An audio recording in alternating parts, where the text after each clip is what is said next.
예레미야 32장 16절부터 35절 말씀. 내가 매매 증서를 네리야의 아들 바룩에게 넘겨준 뒤에 여호와께 기도하여 이르되 슬프도소이다 주 여호와여, 주께서 큰 능력과 펴신 팔로 천지를 지으셨사오니 주에게는 할 수 없는 일이 없으시니이다. 주는 은혜를 천만인에게 베푸시며 아버지의 죄악을 그 후손의 품에 갚으시오니 크고 능력 있으신 하나님이시요 이름은 만군의 여호와시니이다. 주는 책략에 크시며 하시는 일에 능하시며 인류의 모든 길을 주목하시며 그의 길과 그의 행위의 열매대로 보응하시나이다. 주께서 애굽 땅에서 표적과 기사를 행하셨고 오늘까지도 이스라엘과 인류 가운데 그와 같이 행하사 주의 이름을 오늘과 같이 되게 하셨나이다. 주께서 표적과 기사와 강한 손과 펴신 팔과 큰 두려움으로 주의 백성 이스라엘을 애굽 땅에서 인도하여 내시고 그들에게 주시기로 그 조상들에게 맹세하신 바 젖과 꿀이 흐르는 땅을 그들에게 주셨으므로 그들이 들어가서 이를 차지하였거늘 주의 목소리를 순종하지 아니하며 주의 율법에서 행하지 아니하며 무릇 주께서 행하라 명령하신 일을 행하지 아니하였으므로 주께서 이 모든 재앙을 그들에게 내리셨나이다. 보옵소서, 이 성을 빼앗으려고 만든 참호가 이 성에 이르렀고 칼과 기근과 전염병으로 말미암아 이 성이 이를 치는 갈대아인의 손에 넘긴 바 되었으니 주의 말씀대로 되었음을 주께서 보시나이다.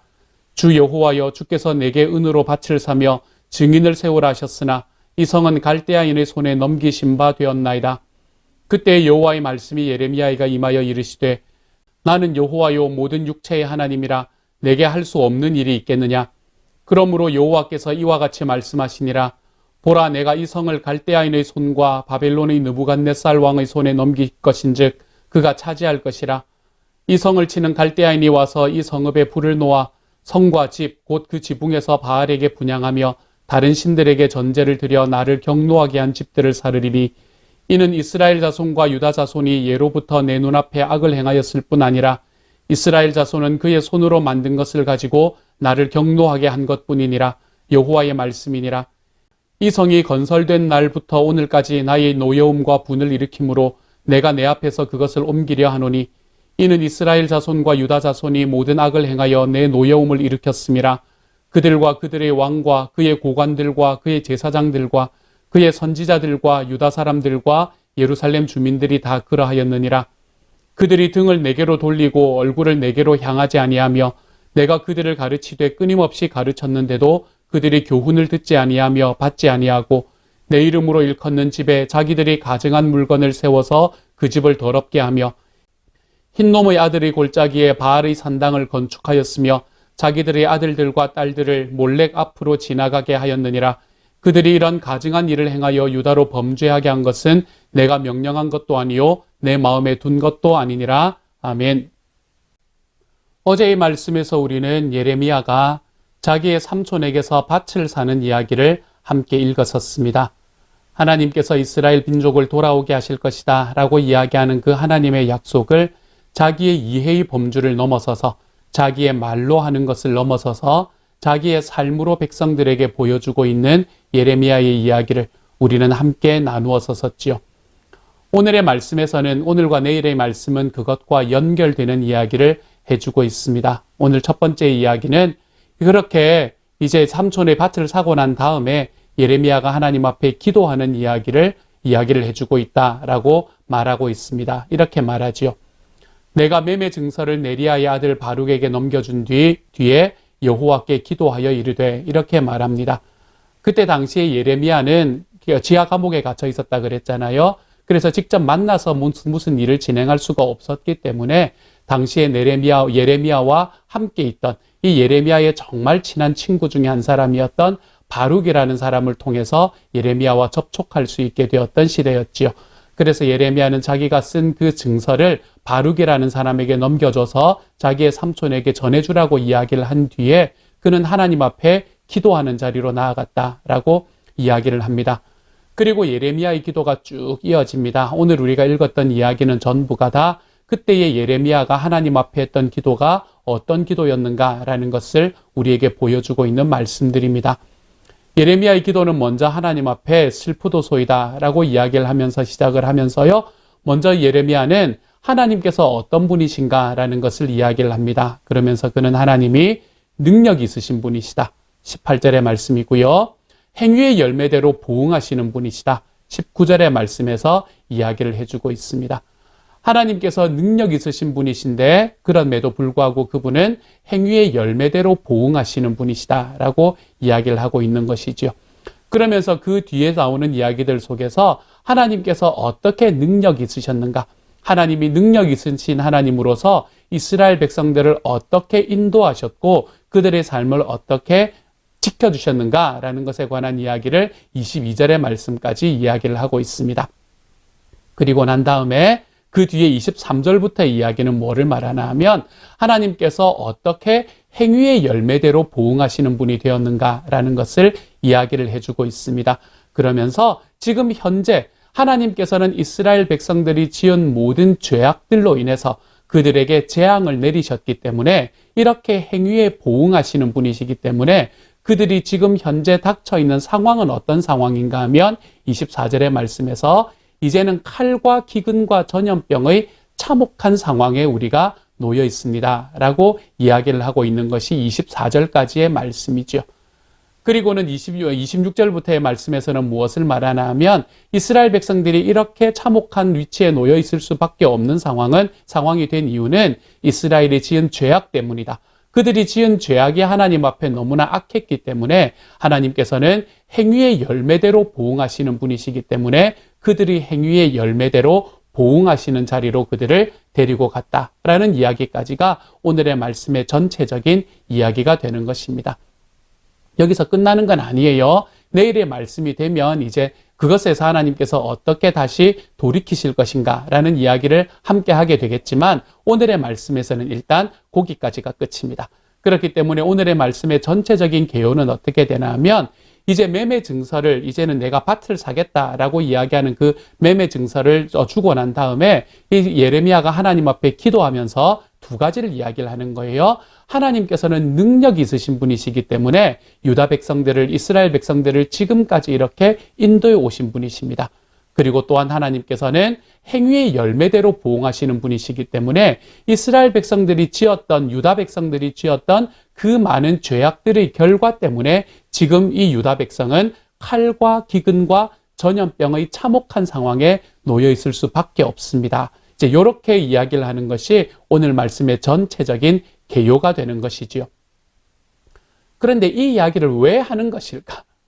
물론 예레미야가 답답한 마음에, 이 민족을 향한 답답한 마음에 하나님 앞에 자기의 마음을 내어놓았다라고 이야기할 수도 있지만 이 이야기의 전체적인 내용의 이 흐름은 어디에서 바라볼 수 있냐면요. 오늘의 말씀이 25절에 그 중심이 있다는 것을 알게 됩니다.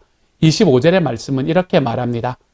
주 여호와여, 주께서 내게 은으로 밭을 사며 증인을 세우라 하셨으나 이 성은 갈대아인의 손에 넘기신 바 되었나이다. 아멘. 이것이 지금 예레미야가 하나님 앞에 기도하는 기도의 핵심이 되는 거예요. 다시 이야기하면 하나님께서는 능력이 있으신 분이시고 하나님께서는 행위로 보응하시는 분이시기 때문에 하나님은 지금까지 유다를 보호해 오셨을 뿐만 아니라 그들의 행위대로 보응하심으로 인해서 지금 우리가 칼과 기근과 전염병으로 인해 멸망해 나가는 상황입니다.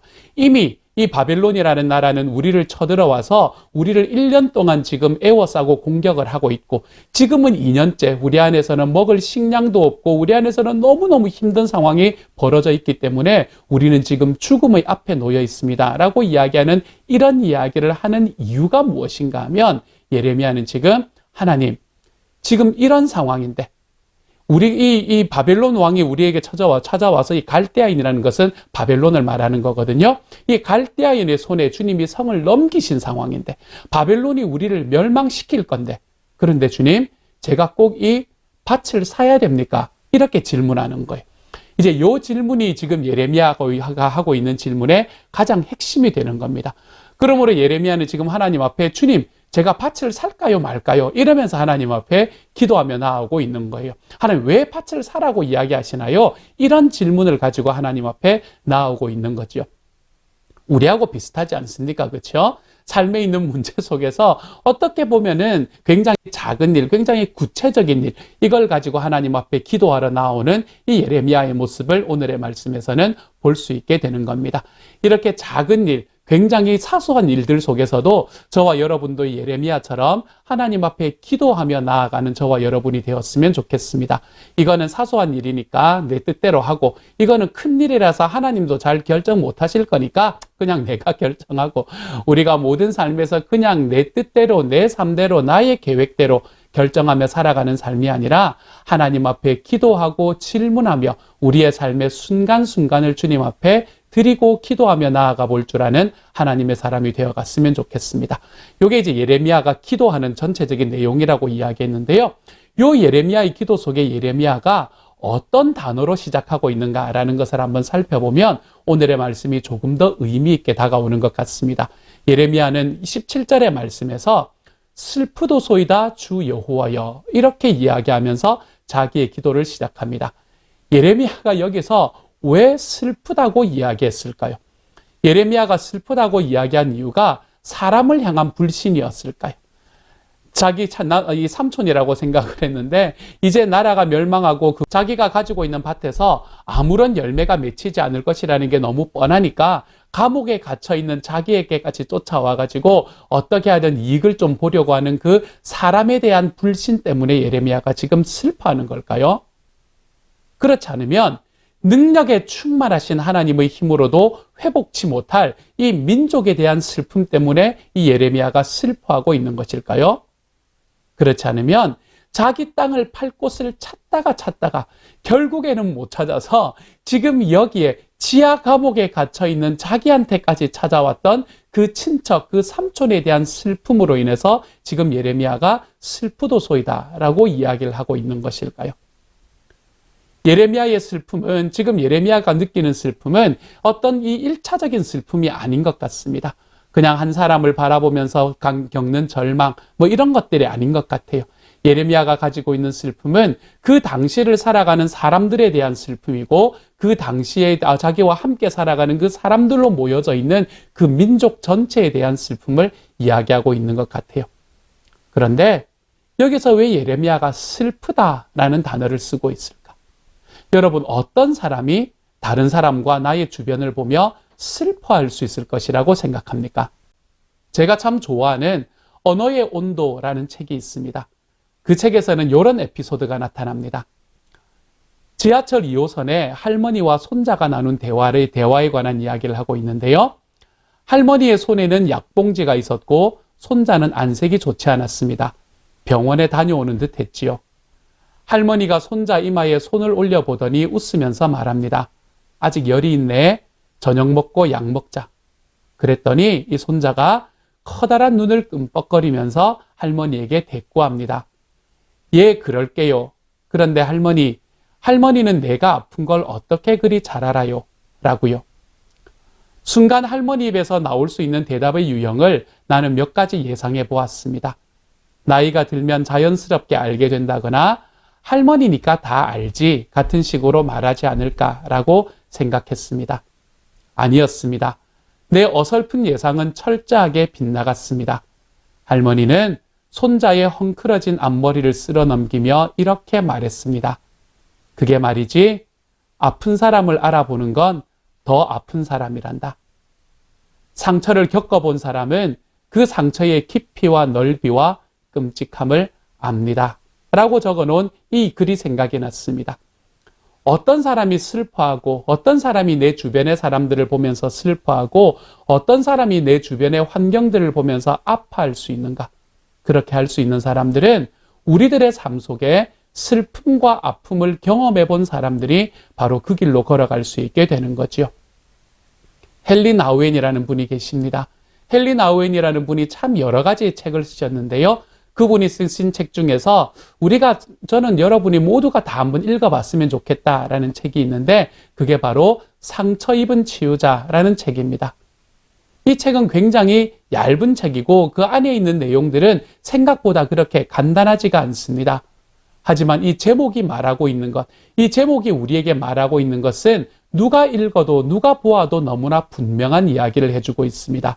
뭘 말하는 거지요? 누군가를 치유할 수 있는 사람은 상처를 입은 사람이 치유할 수 있다라고 이야기하는 거예요. 내가 상처 입지 않은 사람, 내가 나의 삶에 있는 것들을 나의 지식과 이해의 영역 속에만 가지고 있는 사람, 그 사람들은 내 주변에 있는 사람들에게 지식을 전달할 수 있을지는 몰라도 내 주변에 있는 사람들에게 삶의 위로와 그 삶의 치유를 전해주지는 못합니다. 우리들의 삶에 슬퍼해본 사람, 나의 삶에 깊이 절망해본 사람, 그 사람이 우리들의 삶에 절망하고 있는 사람을 치유할 수 있는 것입니다. 내 삶 속에서 깊은 슬픔 속에 들어가 보았던 사람, 그 사람이 내 삶 속에 정말 깊은 슬픔에 처해 있는 사람들을 향해 우리의 손길을 내밀 수 있는 사람이 되는 것입니다. 어떤 분이 이렇게 글을 쓰셨더라고요. 자기가 어린아이일 때 초등학교를 다닐 때 학교에 갔는데 음악 시간이 가까워 오는데 그날 이 트라이앵글을 가져왔었어야 되는데 그걸 집에서 안 가져왔다라는 것을 깨닫게 되었대요.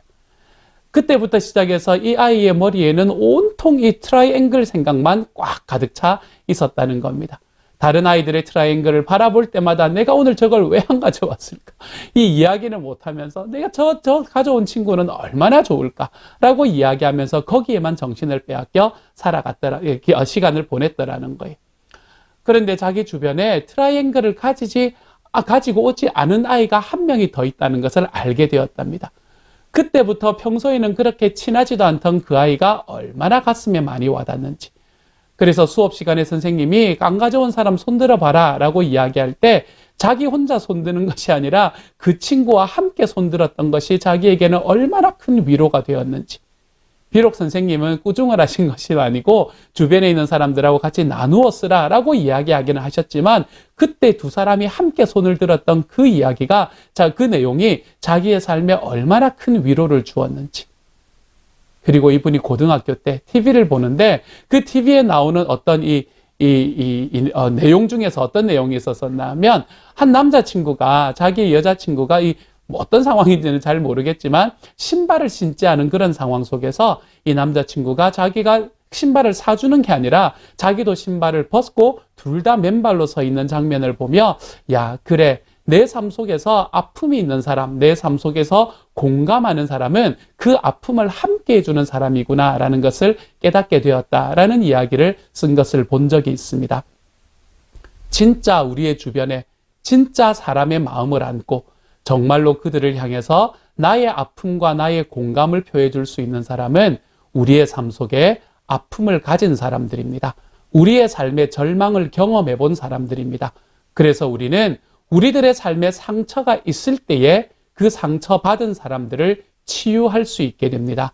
그래서 우리는 우리들의 삶 속에서 정말로 슬픔을 경험해 보았기 때문에 나와 함께 있는 사람들의 슬픔을 경험할 수 있게 되는 거지요. 그래서 오늘 예레미야는 정말로 자기의 삶에서 지금 이 지하 감옥에 갇혀서 얼마나 힘들고 어려운 상황을 겪었겠습니까? 그 삶의 절망들을 경험해 보았기에 그는 자기에게까지 찾아와서 그 땅 하나 팔아서 자기의 조금이라도 이익을 누려보려고 하는 사람들을 향해 그의 마음을 열고 넉넉하게 나아갈 수 있는 사람이 되어갈 수 있었던 것이죠. 사랑하는 여러분, 저와 여러분이 지금 겪고 있는 상처가 아프십니까? 그 상처를 통해서 하나님께서는 우리를 상처 입은 치유자로 만들어 가실 것입니다. 저와 여러분의 삶에 있는 절망적인 상황들이 눈에 보이십니까? 사랑하는 여러분, 우리가 경험하는 그 절망의 경험은 우리의 삶을 무너뜨리는 것이 아니라 그 경험으로 인해서 우리의 주변에 그 동일한 경험을 하는 사람들을 치유할 수 있는 자리로 나아갈 수 있게 될 것입니다. 아픔, 슬픔, 절망, 이러한 것들이 내 삶에 다가올 때 그것에 너무 빠져서 허우적대는 것이 아니라 그것을 통해서 우리를 하나님께서 우리 주변에 있는 사람들에게 더욱 치유할 수 있는 자리로 나아가게 하시는 주님의 계획, 그 주님의 손길을 바라보며 우리들의 삶의 아픔 속에서도 슬픔 속에서도 내 삶의 절망 속에서도 좀 더 넉넉한 마음으로 우리 주변을 향해서 걸어가 볼 수 있는, 우리 주변의 하나님의 사람들을 향해서 한 걸음씩 걸어가 볼 수 있는 주님의 사람들이 될 수 있기를 우리 주님의 이름으로 축복합니다. 사랑하는 여러분, 상처는 우리를 자라게 만들 것이고 그 상처와 슬픔과 아픔이 저와 여러분을 치유자의 자리에 서게 만들어 주실 것입니다. 오늘 하루도 그 길로 걸어가는 것이 하나님 앞에 행복해질 수 있는 저와 여러분이 되시기를 우리 주님 이름으로 축복합니다. 함께 기도하겠습니다.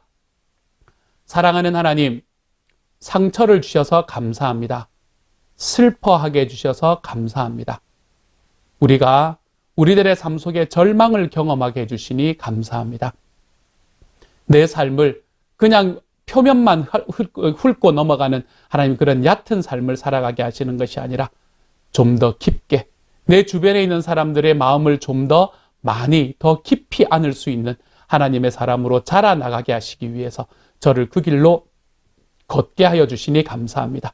주님, 오늘 하루 우리가 경험하는 슬픔, 아픔, 그리고 절망을 통해 하나님 우리의 삶의 깊이가 우리의 삶의 감정의 깊이와 우리 주님 안에서의 신앙의 깊이가 다른 사람들을 향한 우리의 사랑의 깊이가 더욱 깊어질 수 있는 하나님의 사람들로 거듭날 수 있도록 주여 도와주옵소서. 모든 말씀 우리 주님 예수님 이름으로 기도합니다. 아멘.